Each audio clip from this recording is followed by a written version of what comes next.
एक दिन गायत्री देवी ने नेहा दी से पूछा, नयन का क्या होगा? मम्मी, आप किसी सेक्स स्पेशलिस्ट से मिलो, शायद कोई बात बन जाए। ठीक है बेटा, कल ही नयन को लेकर जाती हूँ, गायत्री देवी ने लंबी सांस लेकर कहा। अगले दिन नयन और उसकी माँ दोनों एक लेडी डॉक्टर के पास गई। नयन ने जीन्स और टी शर्ट पहन रखी थी, लेकिन उसके हाव भाव अब लड़कियों जैसे हो गए थे। एकदम चिकना बदन, नेल्स पर क्लियर पॉलिश लगी थी जिससे उसके हाथ लड़कियों जैसे ही लग रहे थे। बस माँ ने उसके कान से टॉप्स उतार दिए थे।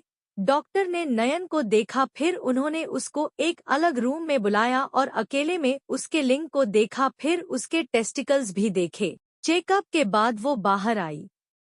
गायत्री, मैंने सब चेक किया, मुझे लगता है कि तेरे बेटे की बॉडी में फीमेल हार्मोन्स जरूरत से ज्यादा है और इसके गुप्तांग भी विकसित नहीं हो रहे हैं। मैं कुछ टेस्ट लिखती हूँ, तुम ये सारे टेस्ट करा कर लाओ, फिर मैं देखूंगी कि आगे क्या करना है, डॉक्टर ने बताया। अगले दिन उसके तमाम ब्लड टेस्ट हुए। फिर शाम को डॉक्टर ने गायत्री देवी को बुलाया। गायत्री, नयन के सारे टेस्ट हो चुके हैं और मुझे तुमसे बात भी करनी है, डॉक्टर ने कहा। जी बताओ, क्या कहना चाहती हो? गायत्री देवी ने पूछा। देखो, नयन के अंदर फीमेल हार्मोन्स जरूरत से ज्यादा है और इसका मेल रिप्रोडक्शन पार्ट भी लगभग निष्क्रिय हो गया है। ऐसे में इसका एक लड़के के रूप में लाइफ गुजरना बेहद कष्टकारी हो सकता है, डॉक्टर ने बताया। अब क्या करना होगा? गायत्री देवी ने पूछा। अब एक ही उपाय है, आप इसकी एसआरएस करवा दो, क्योंकि एक लड़की के रूप में इसकी जिंदगी कहीं हद तक सही हो जाएगी, वरना ये न तो लड़का होगी और न ही लड़की। ऊपर से समाज के ताने इसे जीने नहीं देंगे, डॉक्टर ने उनको समझाया। ठीक है, आप जो उचित समझो, गायत्री देवी ने कहा। अब घर आकर उन्होंने सारी बात नेहा दी और नयन को बताई। नयन का मुंह खुला का खुला रह गया और नेहा दी भी सोच में पड़ गई। तो मम्मी, एसआरएस के अलावा कोई और रास्ता नहीं बचा? नेहा दी ने पूछा। बेटा, उन्होंने साफ कह दिया कि यही उपाय है, गायत्री देवी बोली। ठीक है फिर, इतना कहकर उन्होंने नयन को अपने सीने से चिपका लिया।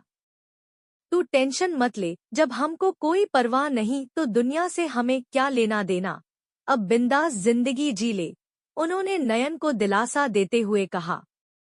थैंक्स दीदी, थैंक्स मम्मी, इतना कहकर वो दोनों से लिपट गया।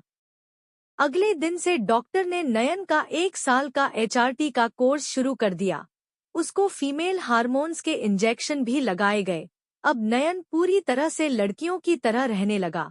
उसने अब घर में सलवार सूट, साड़ियाँ और स्कर्ट पहनने की भी शुरुआत कर दी। गायत्री देवी ने भी नयन को नैना बनाने की पूरी आज़ादी दे दी। हार्मोन्स की दवाइयाँ अपना असर दिखाने लगी थी। नेहा दी ने पहले से ही नयन के अंदर जो लड़की वाली फीलिंग पैदा कर दी थी, उस वजह से नयन का नैना के रूप में विकास काफी तेजी से हो रहा था। फीमेल हार्मोन्स की वजह से नैना अब बेहद सेंसिटिव हो गई थी। बात बात में वो इमोशनल हो जाती थी। इन सब के बीच उसकी डिजाइनिंग का कैरियर भी काफी मजबूत स्थिति में पहुंच गया था। उसके पास ढेरों ऑर्डर्स हमेशा पड़े रहते थे। अब उसके स्तन भी बड़े बड़े होने लगे, उसके कूल्हे भी गोल गोल हो चुके थे। कुल मिलाकर वो अब बेहद खूबसूरत लड़की बन गई थी। सिड को भी उसने अपने बारे में सब कुछ बता दिया था। अब पायल उसके और भी करीब आ गई। पायल एक सगी बहन की तरह उसके साथ साथ रहती थी। अब चाहे पार्लर जाना हो या ड्रेस खरीदनी हो, दोनों एक साथ ही जाते थे। नैना भी कभी कभी सोचती कि पायल ऐसा क्यों कर रही है, लेकिन पायल के निस्वार था प्रेम की भावना उसे ऐसा नहीं करने देती। दिन गुजर रहे थे। अब गायत्री देवी ने एक नया फ्लैट नैना को दिलवा दिया। शहर से दूर रहने के लिए ये फ्लैट था। यहाँ अब नैना पूरी तरह से लड़की बनकर रहती थी।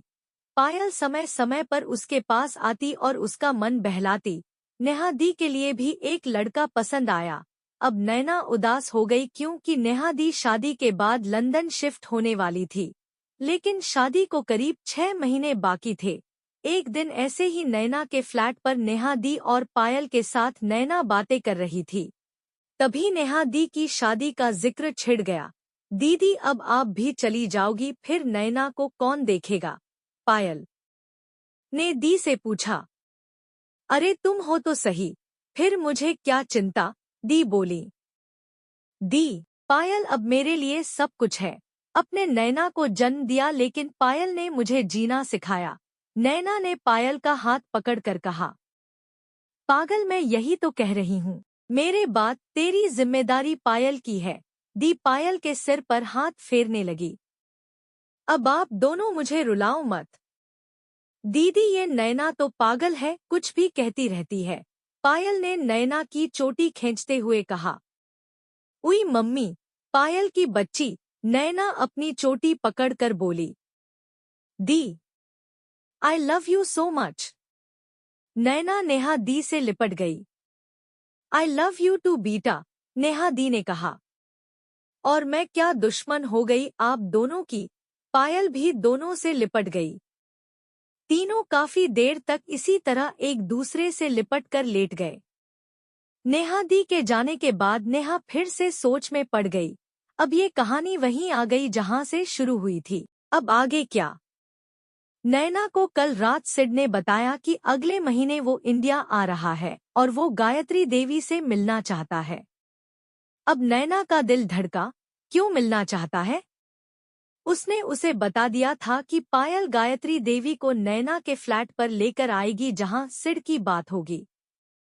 नैना ने सारी बातें नेहा दी को बता दी। नेहा दी ने भी नैना को समझा दिया। अब नैना का एचआरटी का कोर्स भी पूरा हो चुका था। हार्मोन्स का असर अब नजर आ रहा था। अब उसकी एसआरएस की सर्जरी की डेट भी फाइनल हो गई थी। अगले 6 महीनों में उसकी सर्जरी होनी थी। ये बात सिड को पायल ने बता दी। अगले ही महीने सिड ने आने का समय बता दिया। आज सिड और पायल गायत्री देवी नेहा दी के साथ नैना के फ्लैट पर आने वाले थे। नैना सोच रही थी कि क्या पहनूं जो मम्मी को पसंद आए। अब नैना ने एक पिंक ब्रा पैंटी का सेट पहना, फिर पिंक कलर का पेटीकोट और ब्लाउज भी पहन लिया। उसके उन्नत वक्ष अब ब्लाउज से निकलकर बाहर गिरे जा रहे थे। कोई भी मर्द उनको देखकर चकरघिन्नी हो सकता था। एकदम गोल और पुष्ट थे। पैंटी में सैनिटरी पैड लगाकर उसने एक योनि का आकार दे दिया। उसकी पैंटी को देखकर कोई कह नहीं सकता कि इसके अंदर क्या है।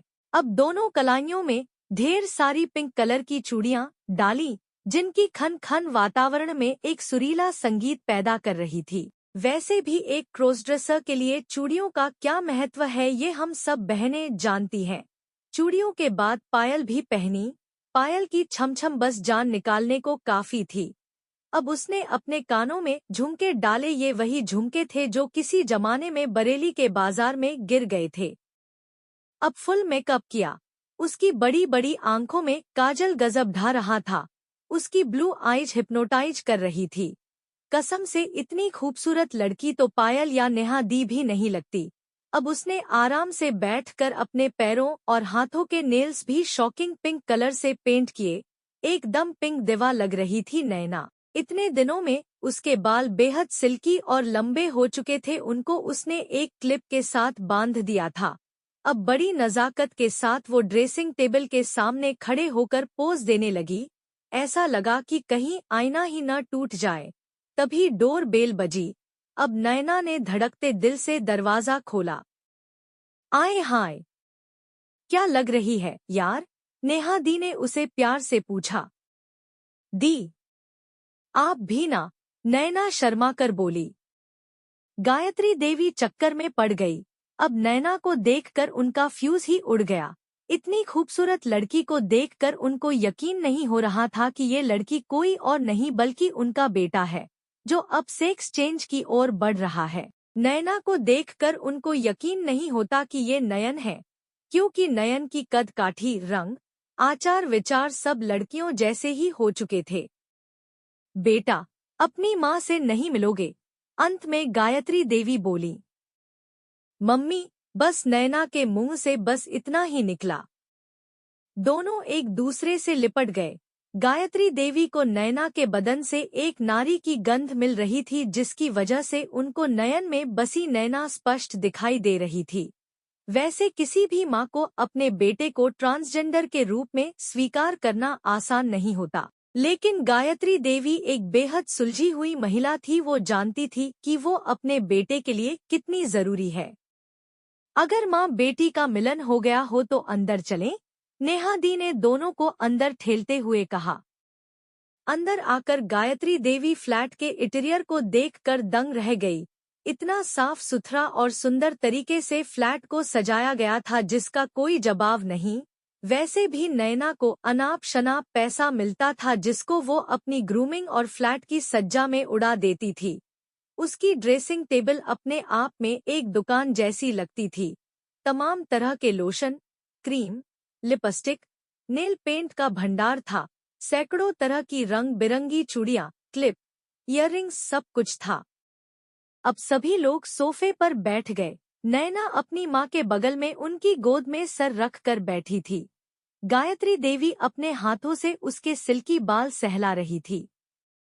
आप बातें करो, तब तक मैं सबके लिए चाय बना कर लाती हूँ, पायल ने उठते हुए कहा। अरे पायल, तुम बैठो, ये मेरा सौभाग्य है कि मैं सबको चाय पिलाऊं, नैना ने कहा। तू चुपचाप बैठ जा, जब मेरी भाभी बन जाना तब खूब चाय पिलाना, पायल ने उसे चिढ़ाया। सही तो कह रही है, अभी हमारे पास ही रहना, नेहा दी ने भी हंसते हुए कहा। पायल नैना को जीभ दिखाकर किचन में चली गई। बेटा, आपको मैंने नहीं देखा कभी, गायत्री देवी ने सिड की तरफ देखकर कहा। मैं बताती हूँ मम्मी, ये सिड है, ये पायल के भाई हैं, लंदन में एक कंपनी में मैनेजर हैं, नेहा दी ने बताया।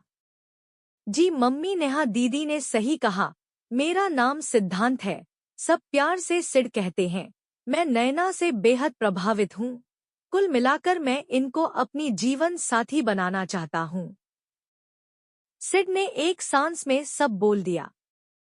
लेकिन बेटा, तुमको नैना के बारे में सब पता है क्या?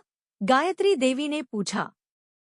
जी मम्मी, पायल ने सब कुछ बता दिया है, वो मुस्करा कर बोला। अब सब नैना की तरफ देखने लगे और नैना शर्म से पानी पानी हो गई। वो बेचैनी से अपनी साड़ी के पल्लू से खेल रही थी। उसके चेहरे पर एक ऐसी लालिमा थी जो किसी नई नवेली दुल्हन के चेहरे पर होती है। वैसे तो उसे सब पता था कि सिड का आने का क्या मतलब है, लेकिन आज अपनी माँ के सामने उसकी नारी सुलभ लज्जा स्वाभाविक थी। कोई भी लड़का अपनी माँ के सामने अपनी होने वाली बीबी की चर्चा कर सकता है, लेकिन नयन जैसा लड़का खुद कैसे किसी की पत्नी बनने की इच्छा कर सकता है। तभी पायल चाय नाश्ता लेकर आ गई। क्या बात है, सब ऐसे क्यों बैठे हैं? उसने पूछा। कुछ भी तो नहीं, नेहा दी बोली। लगता है कि कुछ खास बात चल रही थी, पायल ने नैना की तरफ देखकर पूछा। नहीं, बस हम लोग नैना की राय लेना चाहते थे, नेहा दी बोली। हम? तो क्या तय हुआ? पायल ने नैना के पास बैठकर पूछा। हम चाहते हैं कि नैना की सर्जरी के पहले दोनों एक दूसरे को अच्छी तरह से समझ लें, तब हम इस रिश्ते को आगे बढ़ा सकते हैं, गायत्री देवी ने कहा। सिड बेटे, ये तुमको भी पता है कि नैना मेरी बेटी नहीं है, ये एक ट्रांस वुमन है। ये तुम्हारे परिवार को बच्चे का सुख नहीं दे सकती है, फिर भी तुम शादी करना चाहते हो। क्या तुम्हारे माता पिता इस रिश्ते को स्वीकार करेंगे? उन्होंने आगे पूछा। मम्मी, नैना क्या है, इसका अतीत क्या था, मुझे इससे कोई मतलब नहीं है। मैं इसे चाहता हूँ, इसके बिना मैं कैसे जी सकता हूँ। रही बात बच्चों की, तो आप बताइए कि जो वास्तविक लड़की होती है फिर दुर्भाग्य से मां नहीं बन सकती हैं, तो क्या उनका जीवन समाप्त हो जाता है? हर समस्या का कोई ना कोई समाधान भी होता है। माना कि ये लड़कों के अंग के साथ पैदा हुई, लेकिन अब ये लड़का नहीं है। ये एक बहुत ही कोमल और संवेदनशील लड़की है। अगर आप कुछ बातों को छोड़ दो तो ये किसी अप्सरा से कम नहीं है। सिड ने मुस्कुराते हुए सब कह दिया। बेटा, मैं कितनी खुशनसीब हूँ कि मुझे तुम जैसा दामाद मिला। मैं तो बस इतना कहती हूँ कि तुम दोनों हमेशा खुश रहो। मेरी नैना भी तुमको निराश नहीं करेगी, ये मेरा विश्वास है। गायत्री देवी ने नैना के सिर पर हाथ रखकर कहा। अगले दिन दोनों घरों के लोग नैना के फ्लैट में इकट्ठे हुए। सिड ने जब नैना की पतली सी उंगली में सगाई की अंगूठी पहनाई तो नैना को ऐसा लगा कि वो कोई स्वप्न देख रही है। नेहा दी और गायत्री देवी की आंखों में आंसू आ गए। पायल भी उन लोगों को देखकर इमोशनल हो गई, लेकिन उसने माहौल को सामान्य बनाने के लिए नैना को छेड़ना शुरू कर दिया। नैना भाभी, अब तो आप मेरी भाभी बन ही गई हैं, तो फिर अब इतना क्या सोच रही हैं? नैना कुछ नहीं बोली। वो कुछ और सोच रही थी। शायद सिड ने कुछ समझ लिया। नैना, तुम अपने कैरियर के बारे में मत सोचो। मेरी तरफ से कोई रोक टोक नहीं है। तुम चाहो तो लंदन में तुम अपना बुटीक खोल सकती हो। सच? नैना ने खुश होकर कहा। बिल्कुल सही, सिड मुस्कुराते हुए बोला। नैना ने खुश होकर सिड का हाथ अपने हाथ में लेकर चूम लिया। ये देखकर नेहा दी, गायत्री देवी और पायल तीनों मुस्कुराने लगे। नैना बेटा, हम बड़े लोगों का तो कुछ ख्याल करो, पायल ने बड़े लोगों की तरह नसीहत देते हुए कहा तो सब हंसने लगे और माहौल एकदम मस्त हो गया। फिर एक दिन नैना को बंगलुरु के एक बेहद सुविधा संपन्न हॉस्पिटल में एडमिट कराया और उसकी सर्जरी की गई। नेहा दी, गायत्री देवी और पायल तीनों पूरे समय तक हॉस्पिटल में बने रहे। नैना की वेजाइनाप्लास्टी, लिप सर्जरी, ब्रेस्ट सर्जरी और न जाने कितनी सर्जरी हुई। अब नैना के पास आम औरतों की तरह योनि भी थी, लेकिन योनि की एक्सरसाइज बेहद कष्ट देने वाली थी। एक हफ्ते तक नर्स उसकी योनि में डिल्डो से प्रैक्टिस कराती थी। दर्द के मारे नैना की चीख निकल जाती थी, लेकिन धीरे धीरे अब नैना को भी औरत वाला आनंद प्राप्त होने लगा। फिर एक दिन जब उसको डिस्चार्ज किया गया। नैना भाभी, औरतों की दुनिया में आपका स्वागत है। आज से आप पूरी तरह से मेरी भाभी बन गई हैं। पायल नैना को ब्रा पहनाते हुए बोली। नैना को साड़ी पहनाकर पायल उसके फ्लैट में ले गई। रात को काफी देर तक नैना सिड से बातें करती रही। दिन गुजरते रहे।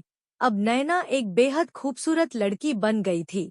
पतली कमर, उन्नत वक्ष, लंबे लंबे बाल। उसका लड़कों वाला अतीत कहाँ चला गया पता नहीं। घर से ही वो नए नए फैशन के डिजाइन तैयार करती और कंप्यूटर की मदद से अपने कस्टमर्स को भेज देती।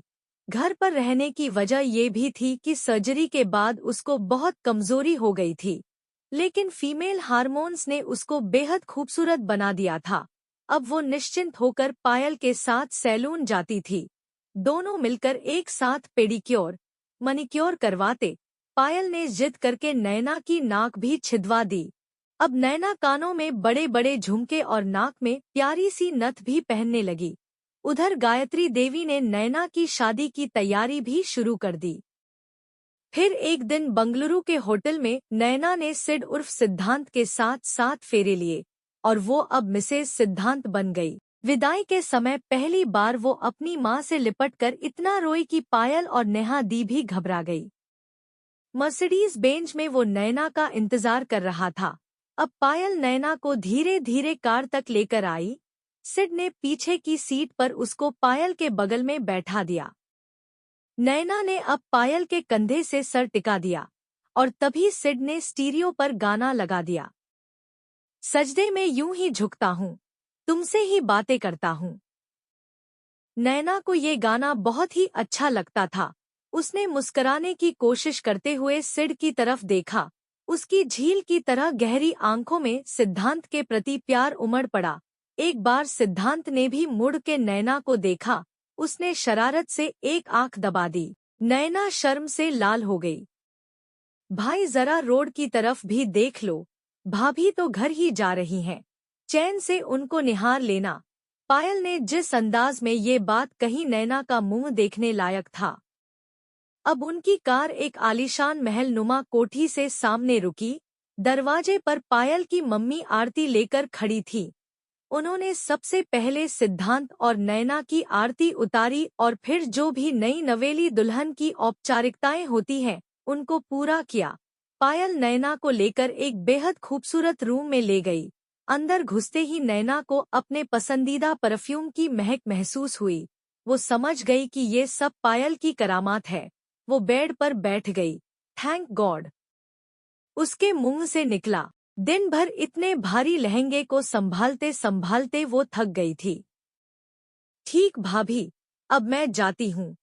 किसी चीज की जरूरत हो तो कॉल कर लेना, पायल नैना को प्यार से बोली। वो कब आएंगे? नैना ने अपनी मृगनयनी आंखों से देखते हुए पूछा। आ जाएंगे बब्बा, भैया अब तेरे ही है समझी, पायल ने उसके गाल खींच कर कहा। पायल के जाने के बाद नैना ने पूरे कमरे का जायजा लिया। तभी कमरे का दरवाजा खुला और सिडकी माँ अंदर आई। नैना ने उनके पैर छुए, उन्होंने भी उसको ढेर सारा आशीर्वाद दिया। फिर उन्होंने एक डायमंड का नेकलेस उसकी सुराहीदार गर्दन में पहना दिया। बेटा, तुमसे मैं कुछ कहना चाहती हूँ, उन्होंने नैना का हाथ पकड़कर पूछा। जी मम्मी कहिए, नैना बोली। बेटा, आज मैं तुमको एक राज बताना चाहती हूँ, उन्होंने बताया। राज? हाँ बेटा, मेरा सिद्धांत एक गे है। इसने ये बात मुझे बहुत पहले ही बता दी थी। इसको लड़कियों में कभी भी लगाव नहीं रहा। इसको लेकर मैं अक्सर चिंता में रहती थी। सोचती थी कि भगवान जाने इसका भविष्य में क्या होगा। बेहद सीधा और सच्चा बच्चा है मेरा। लेकिन जब पायल ने तुम्हारे बारे में सब बताया तो मैं समझ गई कि भगवान के घर देर है, अंधेर नहीं। तुम मेरे बच्चे के जीवन में खुशी लेकर आई हो। मैं तुम्हारा एहसान कैसे भूल सकती हूँ। इतना कहकर उनकी आंखों में आंसू निकलने लगे। नैना की भी आंखें गीली हो गई। मम्मी, आपने मुझे अपनी बहू बनाया है, फिर इसमें एहसान कैसा? सिड मेरे लिए सब कुछ है। उनको खुश रखना मेरी ड्यूटी है। आप निश्चिंत रहिए, नैना ने उनके आंसू पोंछते हुए कहा। सास और बहू दोनों एक दूसरे का सहारा बन सकती है, ये इन दोनों को देखकर कहा जा सकता था। नैना वाकई में बड़ी खुशनसीब थी, क्योंकि वो उसकी माँ और सासू माँ दोनों की लाडली थी। एक ट्रांस वुमन होने के बावजूद भी ये उसका भाग्य था कि वो ऐसे परिवार की इकलौती बहू बनी जिसका शहर में अच्छा खासा प्रभाव था। अच्छा बेटा, अब चलती हूँ, थक गई होगी तुम भी, वो उठते हुए बोली। जी मम्मी, नैना ने कहा।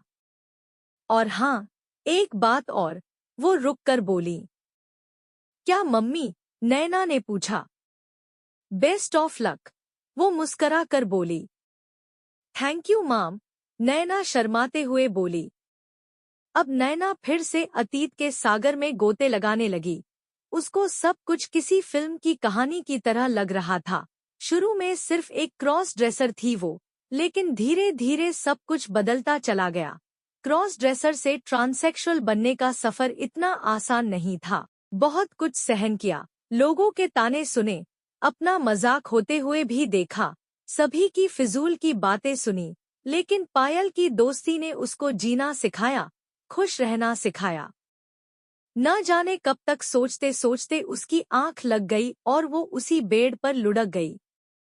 नैना, किसी ने पुकारा। कौन है? सोने दो यार, वो नींद में बोली। अरे, ये मैं हूँ, तुम्हारा सिड। क्या? वो हड़बड़ा कर उठ गई। थक गई होगी तुम, वो बोला। नहीं, ऐसी बात नहीं है, बस आंख लग गई थी, नैना ने कहा। अब सिड नैना के पास आकर बैठ गया। उफ़! नैना का बदन जल उठा। आज सिड का स्पर्श उसको बेहद जादुई लगा। अब सिड ने उसका घूंघट उठाया। माई गॉड! सिड के मुंह से निकला। एकदम क्यामत लग रही थी वो। कमानीदार भवें, गुलाबी होंठ, आंखों में काजल और माथे पर एक प्यारी सी बिंदी, नाक में डायमंड की नथ, कानों में झुमके और गले में डायमंड नेकलेस जो अभी मॉम ने पहनाया था। अब सिड ने उसके होठों को चूमने को अपना मुंह आगे किया और नैना के होंठ लर्जने लगे। कम से कम 1 मिनट तक उसने नैना के होंठ नहीं छोड़े। नैना आनंद के सागर में गोते लगाने लगी। लेकिन ये रात सिर्फ गोते लगाने की नहीं थी। नैना भी इस बात को समझती थी। अब क्या इनको खा जाने का इरादा है? उसने हंसते हुए कहा। यार क्या करूं? कंट्रोल ही नहीं हुआ, वो बोला। अब नैना उठी और वार्डरोब की तरफ बढ़ी। धीरे धीरे उसने अपने कपड़े उतारना शुरू किया। कमरे में उसकी चूड़ियों की खनक सुनाई दे रही थी। ये आवाज खुद नैना को मदमस्त कर रही थी। अब तो वो भी अन्य औरतों की तरह चूड़ियां पहनने के लिए ऑथराइज्ड हो चुकी थी। अब सिद को भी इंतजार नहीं हो रहा था।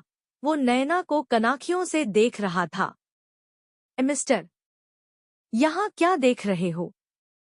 वो हंस कर बोली।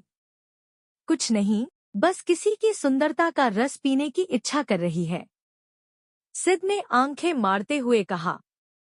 बड़े बेसब्र हो, थोड़ा रुक नहीं सकते? बस आ रही हूँ, फिर खूब मजे से मुझे ही पी लेना, नैना हंसकर बोली। अब नैना ने एक बेहद खूबसूरत बेबी डॉल पहन ली और बड़े ही सेक्सी अंदाज में वो सिद की तरफ चलती हुई आई। उसके उन्नत वक्ष बेबी डॉल से बाहर निकलने को बेताब हो रहे थे। एकदम कसी हुई पैंटी में उसकी नई नवेली योनि भी आज प्यास से व्याकुल हो रही थी। एकदम चिकनी, दूध जैसी सफेद टांगे देखकर सिद का हाल बेहाल ही रहा था। अब उसका लिंग बेसब्र हो चुका था, चड्डी फाड़ के निकलना चाहता था। नैना अब आकर बैठ गई। सिद ने भी अपने कपड़े बदल लिए थे। बेड के बगल में स्टूल पर एक ग्लास दूध का रखा था। नैना ने ग्लास उठाया और सिद के मुंह से लगा दिया। ये हम दोनों के लिए है, सिद ने कहा। जी नहीं, इसकी जरूरत तुमको मुझसे ज्यादा पड़ेगी, नैना हंसकर बोली। अच्छा तो ठीक है, अब ये दूध कौन पिएगा समय बताएगा, सिड ने भी कह दिया और दूध का ग्लास स्टूल पर वापस पहुंच गया। अब उसने नैना के होंठ पर अपने होंठ रख दिए। नैना के अंदर एक अजीब सी गुदगुदी होने लगी। अब वो भी धीरे धीरे सिद के आगोश में चली गई। कमरे का वातावरण बेहद गर्म हो चला। केवल दोनों की सांसों की आवाज सुनाई दे रही थी। सिद ने नैना की नाभि पर एक चुंबन किया। तड़फ उठी वो, उसका सारा शरीर झंझना उठा। अब धीरे धीरे उसके चुंबन पेट से गले तक आ चुके थे। नैना की बेचैनी बढ़ती जा रही थी। उफ, अब क्या करूं? नैना अधीर हो उठी। सिद ने अपना हाथ नैना की पैंटी में डाल दिया और धीरे धीरे वो उसकी योनि को सहलाने लगा। उई डॉट माँ, क्या कर रहे हो? वो तड़फ के बोली। उसका शरीर निढाल होता जा रहा था और उधर सिद के हाथ अपना काम कर रहे थे। अब नैना की पैंटी भी गीली होने लगी। वो कसमसा रही थी। उसका शरीर झटके ले रहा था। प्लीज, और मत तड़फाओ, मर जाऊंगी। नैना का बुरा हाल हो गया था। उसने सिद की पीठ पर अपनी पकड़ मजबूत कर ली। उसके लंबे लंबे नेल्स सिद की पीठ पर गड़ गए। मुंह से बस आह ओह निकल रहा था। अब उसने सिद के हाथों को पकड़कर अपने स्तनों पर रख दिया। ये मर्द के हाथों का चमत्कार था कि नैना के स्तन उत्तेजना से सख्त हो गए। उसके निपल्स में झंझनाहट होने लगी। उसकी टांगों ने सिद को कस के पकड़ लिया। अब नैना की उत्तेजना चरम सीमा पर पहुंच गई। ओह! नैना को लगा कि अब झड़ने वाली है। उसकी योनि बुरी तरह से रो रही थी। अब वो जोर जोर से अपने स्तनों को सिद के हाथों से मसलने लगी। सारा बदन पसीने से लथपथ हो गया था। हालांकि नवंबर का महीना था, लेकिन इन दोनों के लिए जून का महीना हुआ जा रहा था। सिद ने नैना को एक तरफ किया और रिमोट से एसी को ऑन कर दिया। अब नैना को सुकून मिला, लेकिन उसके अंदर की आग अभी भी उसको बेचैन कर रही थी। वो सिद से लिपट गई और आहें भरने लगी। उसने सिद की छाती को चूमना शुरू कर दिया और सिद का लिंग चड्डी से आजाद कर दिया। अचानक उसने उसका लिंग पकड़ा और सहलाने लगी। अब सिद का हाल खराब होने को था। बस यही समय था जब सिद ने अपने अंग को नैना की योनि पर रख दिया और धीरे धीरे वो उसको उस नई नवेली योनि में प्रवेश कराने लगा नैना कसमसा रही थी, तड़फ रही थी। लेकिन अब सिद्ध निश्चय कर चुका था कि उसकी योनि की प्यास बुझानी है। अब लिंग योनि में प्रवेश कर चुका था। नैना की हालत ऐसी हो गई थी कि वो उसके उस अंग को अपने अंदर किसी भी कीमत पर समा लेना चाहती थी। बस यहीं पर सिद्ध ने एक जोर का धक्का दिया और बस नैना को लगा कि किसी ने लोहे का धधकता राड उसके अंदर डाल दिया। मम्मी, उई! बेचारी के मुंह से चीख निकल गई। अब सिद्ध का अंग किसी पिस्टन की तरह अंदर बाहर हो रहा था। नैना अब सामान्य हो गई थी, बस वो उस आनंद के सागर में गोते लगा रही थी जिसका उसने सपना भी नहीं देखा था। रात धीरे धीरे गुजर रही थी और नैना और सिद्ध दो जिस्म एक जान हो गए थे। आज नैना को औरत होने की सुखद अनुभूति हो रही थी। आज उसने अपना सब कुछ अपने प्यारे सिद्ध पर न्यौछावर कर दिया। उसकी आंखों से आंसू निकल रहे थे, लेकिन ये आंसू दुख के नहीं बल्कि खुशी के थी। उसके नए जीवन की शुरुआत के थे। इसी बीच सिद्ध के मुंह से एक हल्की कराह निकली और नैना को अपनी योनि में गर्म लावा महसूस हुआ। सिद्ध उसकी योनि में झड़ गया था। नैना ने सिद्ध को जोरों से चिपका लिया और अपने होंठ उसके होठों पर रख दिए। अब दोनों एक दूसरे की बाहों में लिपट कर सो गए।